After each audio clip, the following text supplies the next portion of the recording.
I truly believe that every person serving in this chamber has a strong desire to support survivors of sexual assault and to support legislation which will prevent such traumatic events from happening to our children. That being said, I do not believe House Bill 6043 will result in preventing sexual assault.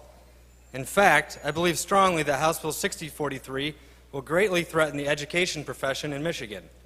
One does not need hindsight to understand how this bill will work in practice. All one needs is common sense. Let me explain how this bill will actually work. If a district, ISD, PSA, or non-public school is hiring a teacher and the applicant's current or most recent employer discloses certain information, then the district, ISD, PSA, or non-public school must report this information to the Michigan Department of Education. The district, ISD, PSA, or non-public school would also be required to report to the Michigan Department of Education if certain information is reported by an authoritative source. The Michigan Department of Education is then required to retain this information for 6 years. In a nutshell, that's House Bill 6043. But to really understand the implications of how this bill works, allow me to dig a little deeper into some of the language. What is this certain information that must be reported? The bill classifies 3 types of information. The first is a listed offense involving a minor. The definition is easy to understand. It's a Tier 1, 2, or 3 sexual offense under the Sexual Offenders Registration Act. Although I completely agree that these listed offenses are understandable and that Michigan students should not be anywhere near these adults, why is the solution to create a central database within the Michigan Department of Education? For something as serious as a Tier 1, 2, or 3 sex offense, wouldn't a report to the local police be better? Wouldn't it make more sense to revoke their teaching license so that they not be allowed to be in the same classroom as our children? It does not seem to me this solution is an appropriate fix to the intended problem. The second type of certain information involves the commission of a crime with a minor.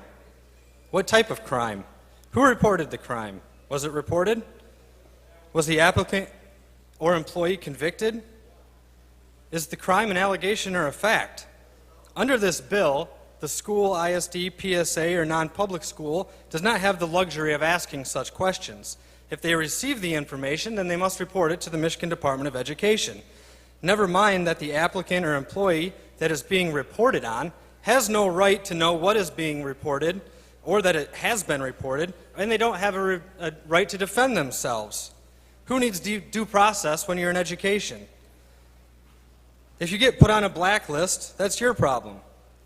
This is a strategy that will neither protect kids nor attract college students toward a profession in education.